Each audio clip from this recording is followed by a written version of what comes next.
मध्ये आज महापौर पदाची जी सोडत झाली ती एससी समाजाची झाली आणि आमचं निश्चितपणे याच्यामध्ये आमचे प्रदेश अध्यक्ष माननीय चव्हाण साहेब आहेत, त्याचबरोबर राज्याचे उपमुख्यमंत्री शिंदेसाहेब यांची एकत्रित या संदर्भातली बैठक झालेली आहे आणि महायुतीचा महापौर होण्याच्या दृष्टिकोनाने या सगळ्या महानगरपालिकेमध्ये एक रणनीती वरिष्ठांकडनं आखली गेली। त्याच्यामध्ये निश्चितच कारवाई ही खालच्या पदावरती होईल।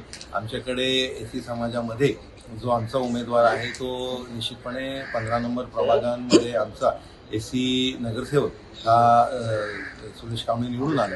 त्याच्यामुळे असे जे एससी समाजाचे नगरसेवक निवडून आले त्यांच्यामधला एकत्रित या संदर्भातला निर्णय हा महायुतीच्या या बैठकीमध्ये निश्चितपणे होतो। 2.5 वर्ष महापौर पद ही मागणी अजूनही कायम आहे। याच्यामध्ये आमची मागणी या संदर्भातली किंवा आमची भूमिका या संदर्भातली सुस्पष्ट आहे की जो कोण व्यक्ती त्या पदावरती असेल त्याला जर त्या पदाला न्याय द्यायचा असेल तर त्यांनी 2 ते 2.5 वर्ष कमीत कमी त्या तिकडे काम केलं पाहिजे, तरच त्याला त्या पदावरती न्याय देता येईल। 1 वर्ष हा फक्त त्या पदाची जबाबदारी समजून घ्यायला लागते।